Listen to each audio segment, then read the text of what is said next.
Video में हम सीखने वाले हैं जावास्क्रिप्ट का एक बहुत ही इंपॉर्टेंट टॉपिक रिड्यूस मेथड के बारे में। अब तक हमने सीखा मैप और फिल्टर मेथड के बारे में। अब हम जानेंगे रिड्यूस मेथड के बारे में, जिसका यूज बहुत ज्यादा होता है, पर ज्यादातर लोग इस रिड्यूस मेथड के बारे में जानते ही नहीं है, इसलिए उनका यूज भी नहीं करते हैं। तो पहले हम समझ लेते हैं कि रिड्यूस मेथड का यूज हम करते क्यों है। तो जैसे हम यहाँ पढ़ते हैं, the reduce method is use to reduce an array of values to a single value. It takes a callback function as its arguments and execute that function on each elements of the array, accumulating a single output value in the end. तो basically इसका total कहने का मतलब ये कि जो array रहता है उसको हम लोग एक सिंगल वैल्यू में कन्वर्ट कर देते हैं इसकी हेल्प से। और ये सेम मैप मेथड की तरह, फिल्टर मेथड की तरह, ये भी एक कॉलबैक फंक्शन ही लेता है आर्गुमेंट में, और उसके हर एक एलिमेंट के साथ जो कॉलबैक फंक्शन होता है वो एग्जीक्यूट होता है। तो चलिए अब हम इसका सिंटेक्स देख लेते हैं। सिंटेक्स में हम सेम मैप और फिल्टर की तरह, जैसा कि मैंने आपको बताया, हम रिड्यूस मेथड को लगाते हैं और इसके अंदर एक कॉलबैक फंक्शन देते हैं। इस कॉलबैक फंक्शन के अंदर हमें 4 आर्गुमेंट मिलते हैं।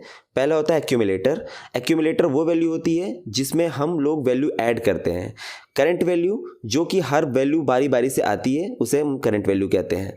और करंट इंडेक्स मतलब कि जो वैल्यू आएगी उसका इंडेक्स नंबर क्या है। और ये एरे मतलब कि ये टोटल जो एरे रहेगा वो। ठीक है, ज़्यादा घबराने की जरूरत नहीं। इस वीडियो को हम अच्छे से देखेंगे तो हम एग्जाम्पल के साथ अभी मैं सब कुछ बताने वाला हूं कि कैसे क्या चीज़ होने वाली है। तो बिल्कुल भी परेशान मत होइए, बस वीडियो को अंत तक देखिए। मैं वादा करता हूं कि आपको रिड्यूस मेथड अच्छे से समझ में आ जाएगा। तो चलिए, हमने थ्योरेटिकली काफ़ी बातें कर ली हैं, तो अब हम इसको प्रैक्टिकल करके देखते हैं। तो चलिए सबसे पहले एक एग्जाम्पल लेते हैं। इस एग्जाम्पल पर मैं आपको ये रिड्यूस मेथड लगा के दिखाता हूँ। तो इसको यहाँ पे ले लेंगे।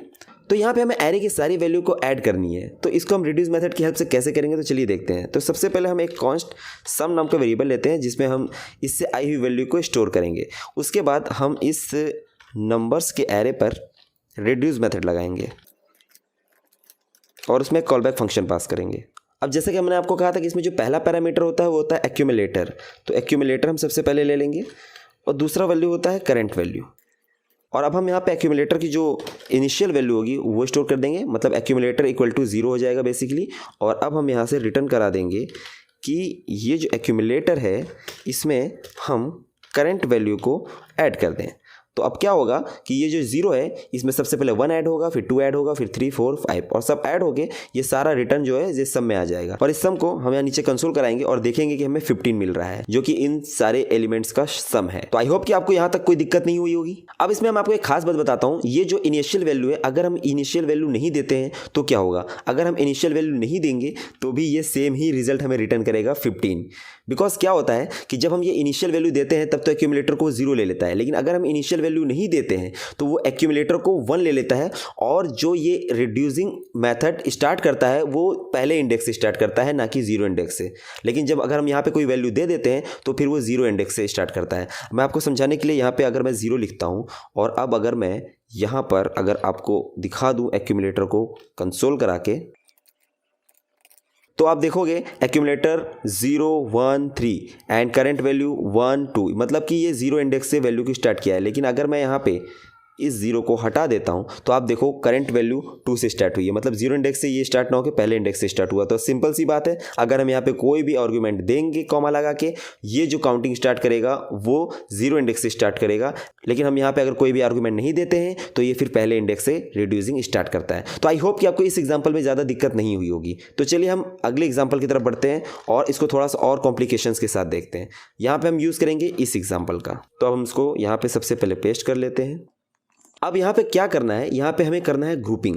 ग्रुपिंग का मतलब है कि जितने भी फीमेल हैं वो एक साथ हो जाए, जितने भी मेल हैं वो एक साथ हो जाए। तो इसके लिए हम इस पे लगाएंगे रिड्यूसिंग मेथड। तो चलिए सबसे पहले हम इसको स्टोर करने के लिए एक वेरिएबल ले लेते हैं ग्रुप्ड प्यूपल के नाम से, और इसमें हम प्यूपल के ऊपर रिड्यूस मेथड लगाएंगे और इसमें कॉल बैक फंक्शन पास करेंगे। जैसा कि मैंने बोला, इसमें हम दोनों आर्ग्यूमेंट लिख लेंगे। तो अब इसमें हमें जेंडर वाइज इसकी ग्रुपिंग करनी है। तो सबसे पहले हम एक वेरिएबल ले लेंगे कॉन्स्ट की नाम का, और इसमें हम जेंडर स्टोर कर लेंगे। और यहाँ पर एक्यूमुलेटर की जो इनिशियल वैल्यू है वो हम एम्प्टी ऑब्जेक्ट देंगे, क्योंकि हम ऑब्जेक्ट के अंदर ही मेल और फीमेल की ग्रुपिंग करने वाले हैं। अब हम यहाँ पे चेक कराने वाले हैं कि ऑब्जेक्ट के अंदर अगर मेल जेंडर या फीमेल जेंडर नहीं है तो उसको बना दो। तो हम यहाँ पे लिखेंगे कि अगर एक्यूमुलेटर के अंदर ये जो की है वो नहीं है तो इसके अंदर आइए और एक्यूमुलेटर की के नाम से एक की को बना दो और उसमें एक एम्प्टी एरे स्टोर कर दो, ताकि हम इसमें वैल्यू पुश कर सकें। और यहाँ पर हम उसी एक्यूमुलेटर में वैल्यू को पुश कर देंगे।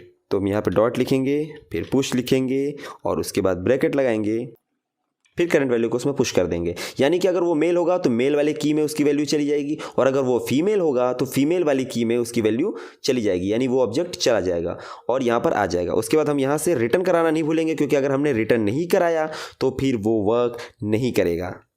तो अब फाइनली हमने यहाँ से रिटर्न भी करा दिया है, सारा प्रोसेस कंप्लीट हो गया है। तो अब हम इसको कंसोल करा के देखेंगे।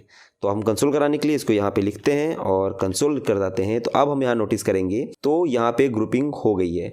आप यहाँ पे देख सकते हैं ग्रुप पीपल में जो फीमेल था उस फीमेल में जो जो फीमेल हैं वो आ गई हैं, और जो मेल था उसमें जितने भी मेल थे वो आ गए हैं।